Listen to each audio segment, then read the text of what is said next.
해피 이스터.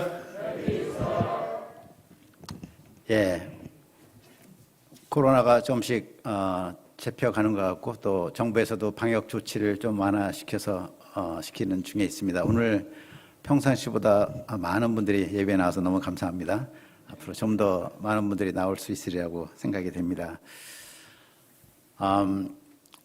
예, 오늘 말씀의 제목은 부활의 복음입니다. 부활의 복음, 고린도전서 15장 1절부터 34절이고요. 오늘 본문 읽었죠? 예, 요절은 15장 3절 4절입니다. 같이 한번 요절 읽어보겠습니다. 예, 시작. 내가 받은 것을 먼저 너희에게 전하였노니 이는 성경대로 그리스도께서 우리 죄를 위하여 죽으시고 장사 지낸 바 되었다가 성경대로 사흘 만에 다시 살아나사. 기도하겠습니다. 하나님 아버지, 부족하고 허물진 종들, 죄인들, 영벌에 처할 수밖에 없는 죄인들을 위해서 예수님께서 오시고 십자가에 죽으시고 사흘 만에 죽은 권세를 깨뜨려 주시고 부활하신 것을 감사를 드립니다. 이 부활의 소식 너무너무나 감사하고 참 이 놀라운 소식인데 이 참 부활의 소식을 새롭게 이 시간에 생각해보고 은혜 받기 원합니다. 부활의 믿음과 부활의 소망과 부활의 능력이 우리들 심령에 충만히 역사하는 시간으로 주시길 간절히 기도합니다. 성령 하나님께서 저희들과 함께 하시고 종을 도구로 사용하여 주십시오. 예수님의 이름으로 기도하였습니다. 아멘. 우리 구주 예수님의 부활을 감사하며 찬송합니다. 예수님께서 사망 권세를 깨뜨리셨습니다. 이로써 우리 믿는 자들로 하여금 영원한 생명을 누리게 하셨습니다. 영원한 생명이란 말을 할 때마다 여러분들 가슴이 뛰지 않으십니까? 저는 이 단어를 부를 때마다 막 힘이 넘치고 소망이 막 생깁니다. 이 사실은 인류 역사상 또한 우리 각자의 삶 가운데 임한 가장 놀랍고 기쁜 소식입니다. 자, 고린도 전서는 AD 54년경에 사도 바울이 제3차 전도 여행 중에 에베소에서 보낸 편지입니다. 고린도는 로마 아우구스투스 황제에 의해서 아가야 지방의 수도가 되었습니다.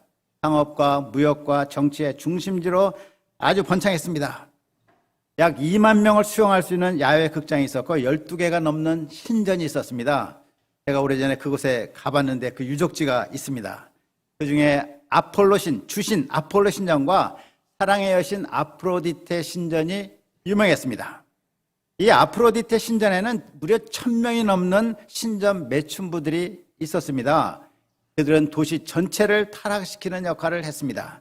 그래서 고린도인이 된다는 헬라어 코린티아 조마이는 성적으로 타락한다 하는 의미를 가지고 있었습니다. 사도 바울이 이러한 우상숭배가 만연하고 음란한 그 도시에 AD 51년, 그러니까 이 편지를 쓰기 약 4년 전에 51년에 약 1년 6개월간 체류하며 복음을 전했습니다. 얼마나 어려움이 많았겠습니까? 이런 가운데 부활하신 예수님이 고린도 사람들을 만나 주셨습니다.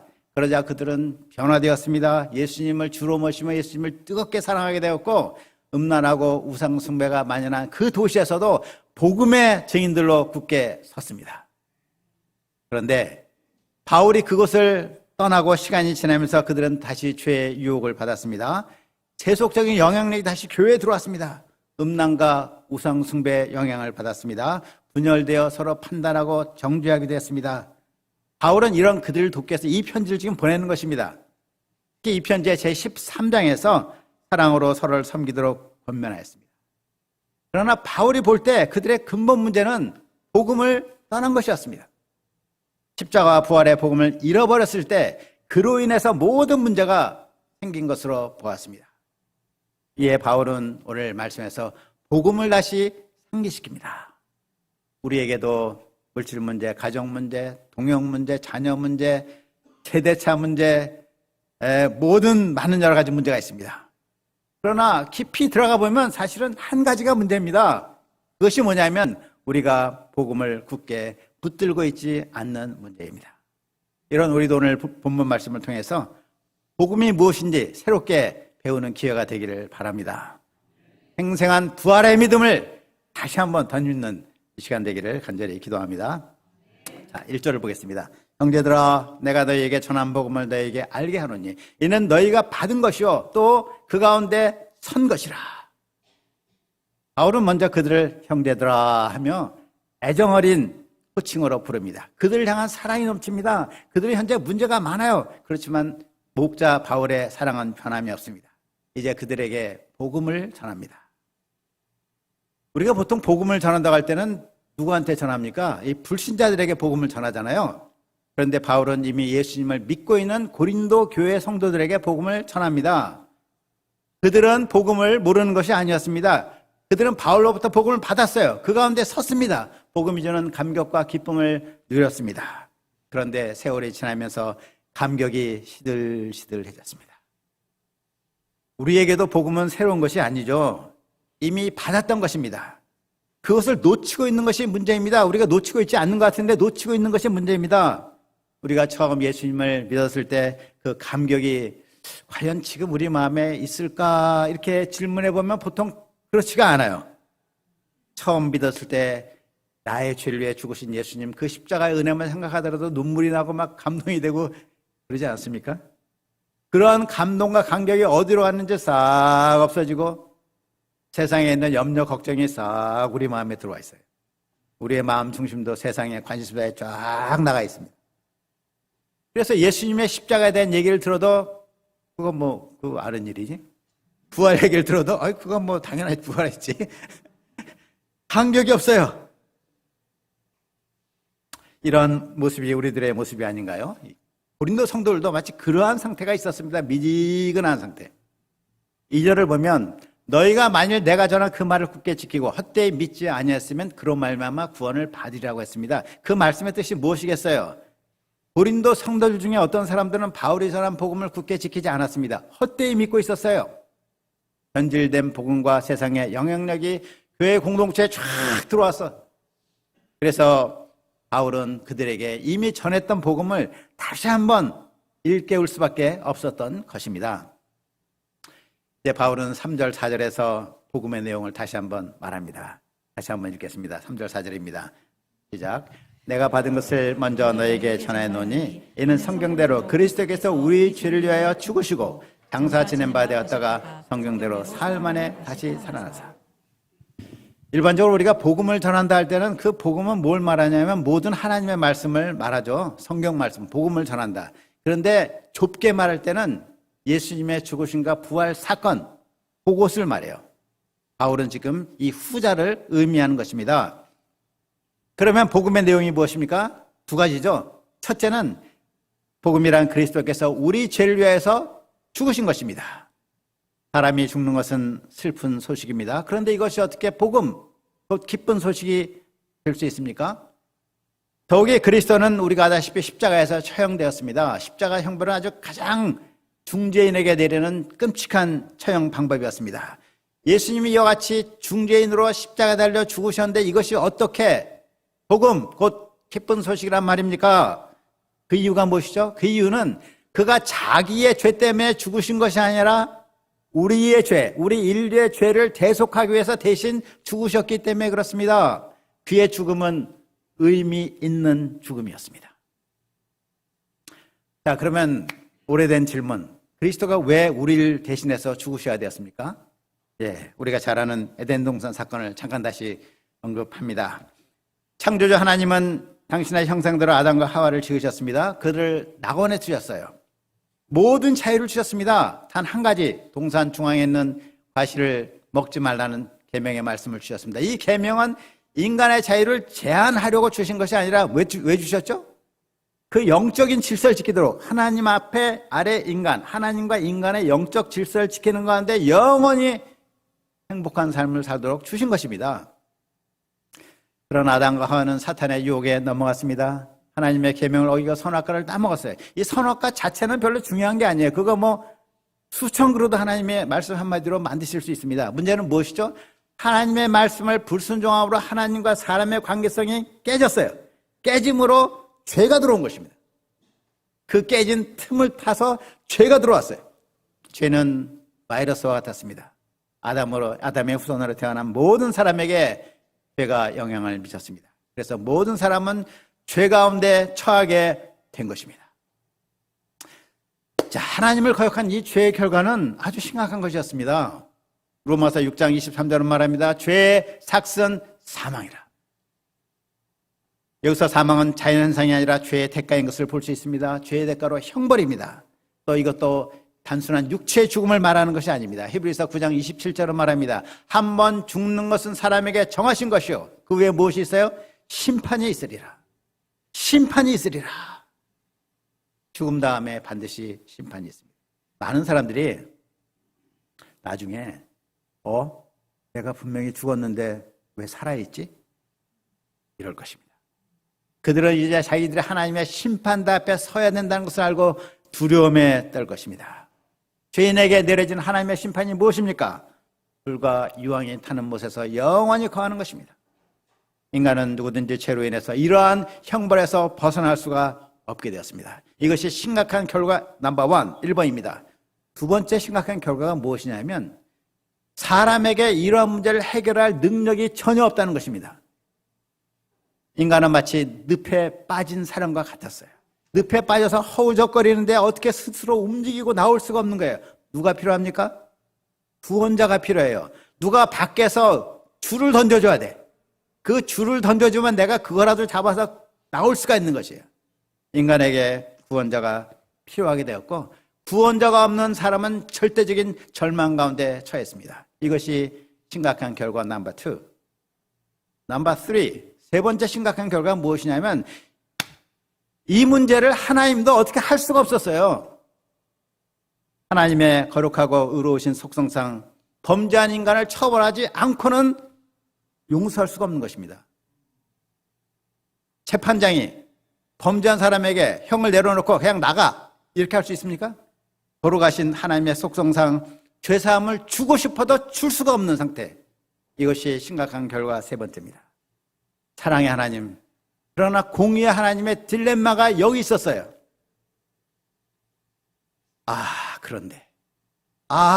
그런데 하나님은 온 우주가 떠나갈 만한 놀라운 방법을 쓰고자 하셨습니다. 그것은 모든 인간의 죄를 죄 없는 자기 아들에게 죄를 뒤집어 씌워가지고 그를 죽게 하심으로 우리 인간의 죄 문제를 해결하는 것입니다.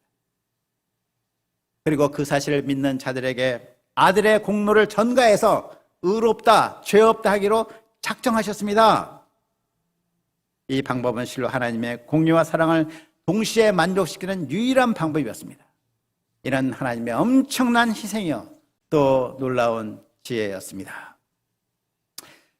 하나님은 이런 결심을 하시고 때가 되자 성자 하나님 예수님을 이 땅에 보내셨습니다. 그 하나님의 아들이 우리 죄를 위하여 십자가에서 죽으셨습니다. 그의 피는 성자 하나님 곧 하나님의 고귀한 피이므로 온 인류의 죄를 사하고도 남는 가치가 있습니다. 능력이 있습니다. 그가 피 흘려 죽으심으로 우리의 죄값을 완전히 치르셨습니다. Paid in full. 완전히 지불하셨습니다. 그래서 이제 단 한 가지가 남았습니다. 무엇이 남았습니까? 누구든지 이 사실을 믿으면 곧 예수님이 나의 죄를 위해서 대신 죽으신 것을 믿으면 죄사함을 얻는 것입니다. 그래서 유명한 구절 요한복음 3장 16절에 나옵니다. 하나님이 세상을 이처럼 사랑하사 독생자를 주셨으니입니다. 굉장히 중요한 단어가 주셨으니 이는 그를 믿는 자마다 멸망하지 않고 영생을 얻게 하려 하십니다. 이는 너무나 쉬워서 믿기 어려울 정도로 놀라운 소식입니다. 이와 같이 복음의 첫째 내용은 예수님이 나의 죄를 위해 대신 죽으셨다 하는 사실입니다. 자, 복음의 내용 둘째. 예수님이 사흘 만에 다시 살아나신 것입니다. 예수님은 우리가 아다시피 안식일 전날인 금요일 오전 9시에 십자가에 달리셨습니다. 6시간을 계셨습니다. 그리고 오후 3시에 운명하셨어요. 로마 군병들은 그의 죽음을 확인했습니다. 한 병사는 예수님이 이미 죽으신 것을 알고 그의 다리를 꺾지 않았습니다. 그 대신 뭘 했어요? 창으로 옆구리를 팍 찔렀죠. 그랬더니 그곳에서 물과 피가 쏟아져 나왔습니다. 요한복음 19장 34절 35절은 말합니다. 그중 한 군인이 창으로 옆구리를 찌르니 곧 피와 물이 나오더라. 이를 본 자가 증언하였으니 그 증언이 참이라. 그가 자기의 말하는 것이 참인 줄 알고 너희로 믿게 하려 합니다. 여기서 이를 본 자가 누굽니까? 요한복음을 기록한 사도 요한이에요. 자기가 십자가 아래서 보았다는 겁니다. 내가 봤다. 내가 봤어. 참이다. 내가 정말 참을 말하니까 여러분들 믿으시기 바랍니다 하면서 요한복음을 기록하고 있는 것입니다. 예수님의 시신은 내려져서 아리마다 요셉이 준비한 무덤에 묻혔습니다. 그의 죽음과 묻히심은 로마 병사들과 아리마다 요셉과 장사한 사람들에서 목격되었습니다. 이렇게 묻히신 예수님이 어떻게 되었습니까? 사흘 만에 살아나셨습니다. 이는 온 우주가 진동할 만한 아담의 타락 이후 인류 역사상 최대의 사건입니다. 어떤 분은 그런 말이에요. 물론 예수님 이전에도 부활의 사건이 있죠. 구약에서 선지자 엘리야는 사르밧 과부의 아들을 살렸습니다. 또 엘리사는 수넴 여인의 아들을 살려냈습니다. 예수님도 죽은 지 나흘이 된 나사로를 살리셨죠. 그러나 그들은 예수님의 능력으로 잠시 살아났다가 다시 죽은 것입니다. 죽은 권세를 정복한 것이 아니었습니다. 그러나 예수님은 죽은 권세를 완전히 정복하셨습니다. 영원히 부활하셨습니다. 이와 같이 복음의 둘째 내용은 예수님이 사흘 만에 부활하셨다 하는 것입니다. 복음의 두 가지, 죽으셨다, 부활하셨다. 이 복음은 어떤 교리나 사상이 아닙니다. 2000년 전에 예수님에게 이루어졌던 한 사건, 그 예수님이 죽으시고 부활하신 그 사건을 복음이라고 말합니다. 기독교 신앙은 바로 그 사건이 나를 위해 있었다는 것을 내가 믿는, 신앙하는 그것이 기독교 신앙이에요. 그 사건의 의미는 이것입니다. 로마서 4장 25절입니다. 예수는 우리의 범죄함 때문에 내 줌이 되고 또한 우리를 의롭다 하시기 위해서 살아나셨느니라. 예수님은 죄값을 치르기 위해서 피 흘려 죽으시고 나를 의롭다 하기 위해서 부활하신 것입니다. 이것을 믿을 때 어떤 일이 생겨요? 예수님이 행한 일이 내가 행한 일이 되어 내가 구원을 받는 것입니다. 질문, 아니 내가 한 것도 아닌데 어떻게 그게 내가 한 것이 되지? 만유의 심판장이신 하나님이 내가 그 사실을 믿을 때 그렇게 쳐주겠다고 하신 거예요. 나는 의의가 없지만, 내가 잘한 것 전혀 없지만 예수님께 대한 나의 믿음 한 가지를 보시고 예수님이 행하신 것을 내가 행한 것으로 쳐주겠다, 카운트 해주겠다는 것입니다. 내가 분명히 볼을 쳐서 선 밖으로 나갔는데 아웃인데 절대적인 권한을 가진 심판이 인이라고 카운트를 해주겠다는 겁니다. 죄사함을 주고 영원한 생명을 주겠다는 것입니다. 하나님이 이렇게 하시는 이유가 무엇이에요? 그것은 그 외에 다른 방법으로는 우리가 구원을 받을 방법이 없기 때문에 그렇습니다. 오직 그 길만이 하나님의 공의와 사랑을 동시에 만족시키며 우리에게 하나님의 무궁한 은혜를 베푸시는 길이기 때문입니다. 자, 기독교 신앙은 단순히 착하게 살려고만 가르치는 그런 것이 아닙니다. 부처와 마호메트와 공자도 착하게 살려고 말했죠.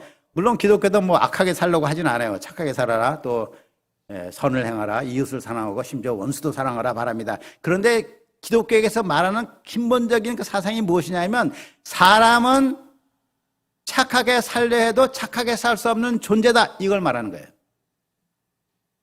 자기 힘으로 절대로 선하게 될 수 없는 존재임을 말씀하고 있습니다. 그래서 성자 하나님이 대신 죽으셨고 우리를 의롭다 하시기 위해서 부활하셨는데, 이 사실을 믿는 자를 하나님이 구원하신다 하는 것이 우리 기독교 신앙의 핵심입니다. 성경은 여러 가지 많은 사상을 말하고 있어요. 그것을 체계로 조직한 그 조직신학이라는 것을 보면 여러 장르로 나눠요. 기독론, 신론, 구원론, 교회론, 성령론 막 있는데, 그 중에 제일 중요한 것이 구원론, 결국 사람은 어떻게 구원을 받을 것이냐, 이것입니다. 그것이 바로 부활의 복음을 믿는 자를 하나님이 구원하신다, 의롭다 하신다, justification, 칭의하신다 하는 것이 핵심입니다. 자, 그런데 이러한 일들은 지금 우리가 서로 대화를 하고 머리로 생각하는 이것으로 끝나는 것이 아닙니다. 실제로 우리가 믿을 때 무슨 일이 생겨요? 하나님께서 그 믿는 자에게 성령을 부어주세요.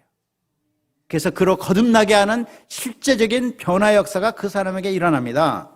그로 하여금 새로운 피조물이 되게 하시고 예전과 완전히 다른 새 인생을 살게 하십니다. 심리적인 변화가 아니고 영적인 변화, 완전한 변화를 일으키시고 주께서 우리와 함께 하시고 우리를 예수님을 닮은 사람으로 변화시켜 나가십니다.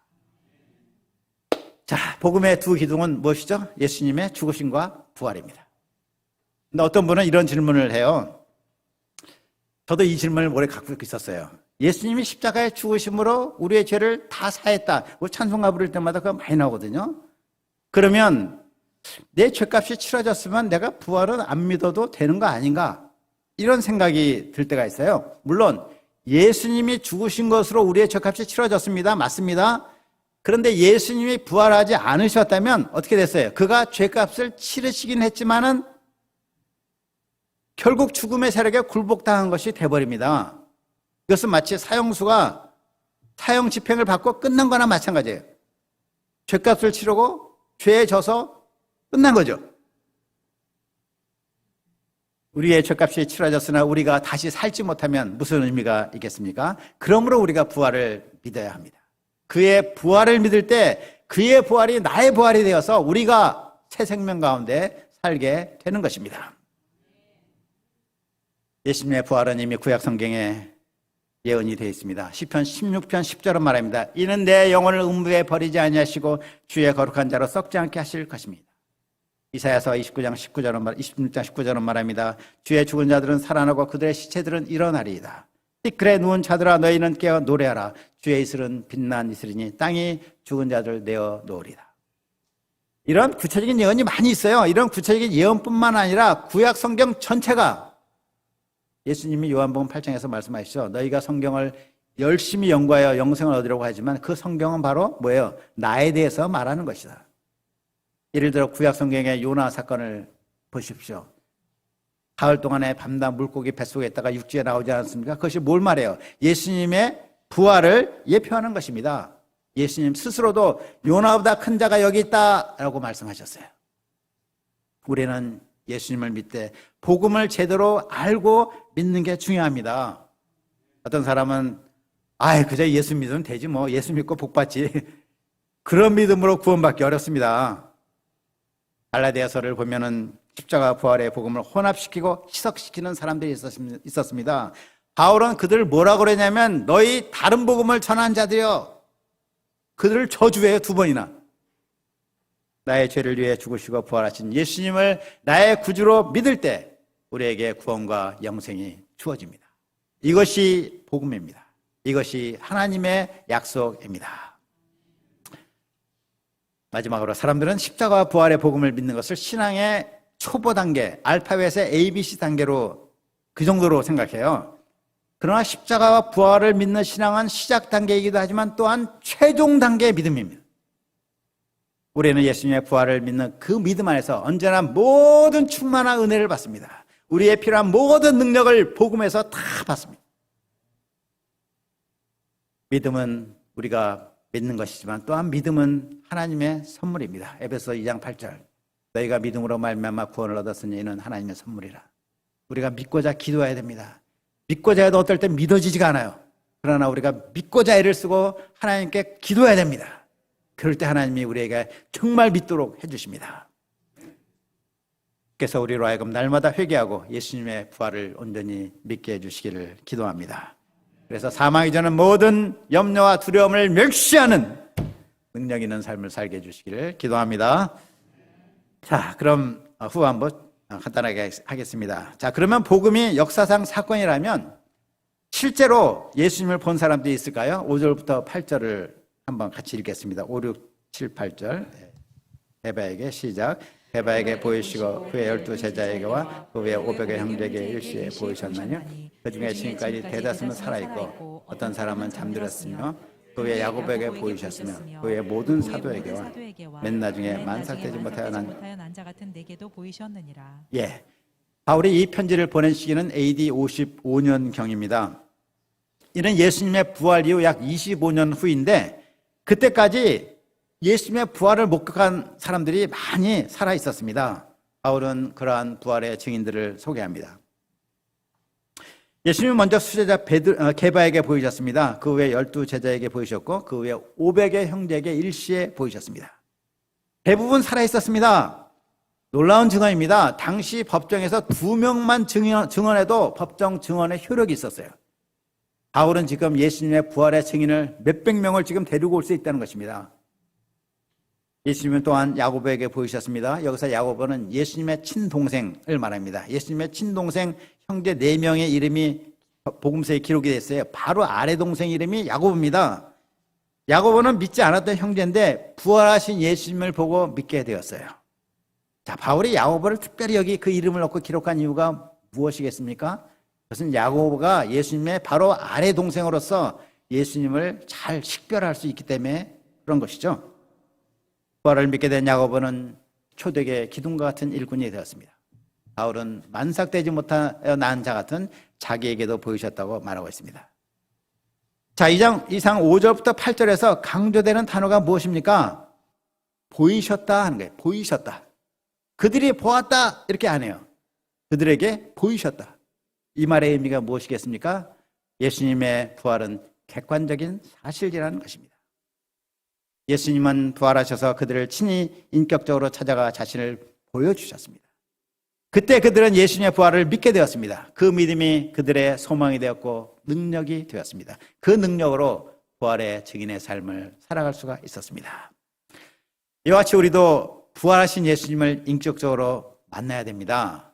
오늘같이 우리가 지금 부활주의를 기념하고 막 주님께 찬양과 영광을 돌립니다. 그렇지만 그 예수님이 부활하셨다는 사실이 지금 나의 삶에 아무런 영향이 없다면 그게 무슨 의미가 있겠어요?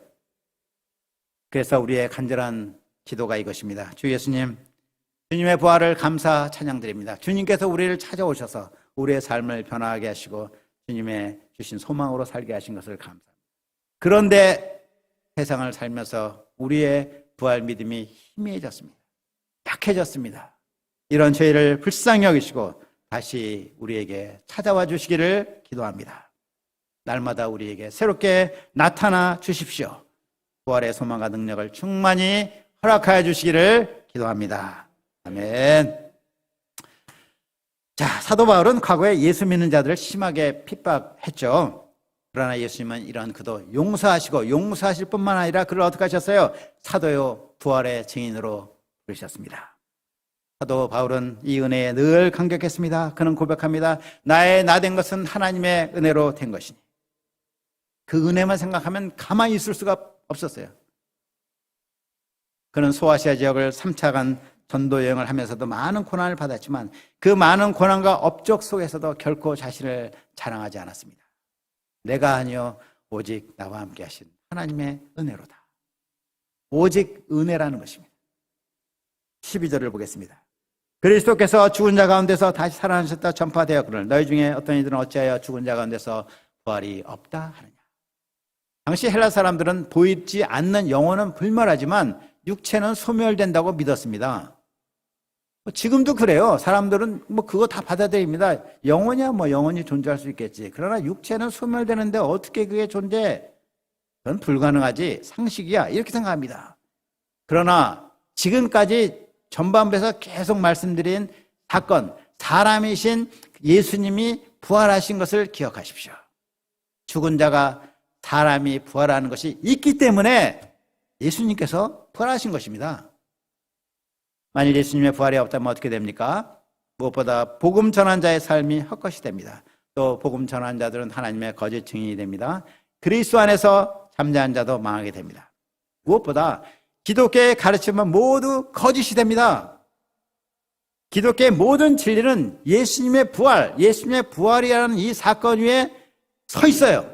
예수님의 부활이라는 사건 위에 서서 그 장대 위에 서서 건설된 하나의 성입니다.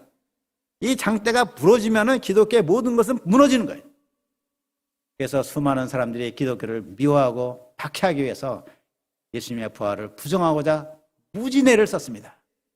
그러나 지난 2000년간 예수님의 부활의 복음은 조금도 변함없이 면면히 이어져 내려오고 있습니다. 사람들에게 사망이 닥친 것은 한 사람의 죄 때문이었습니다. 이런 점에서 아담은 사망의 첫 열매였습니다. 그러나 예수님은 부활의 첫 열매가 되셨습니다. 그가 부활하심으로 사망이 왕노릇하는 세상에 새 생명이 임하게 되었습니다. 그 결과가 무엇입니까? 22절을 같이 한번 읽겠습니다. 22절 시작. 아담 안에서 모든 사람이 그래서 모든 사람이 삶을 얻으리라. 사람이 죽는다는 것이 얼마나 확실합니까? 나는 안 죽는다 이런 사람이 있어요? 100%다 사람은 죽어요.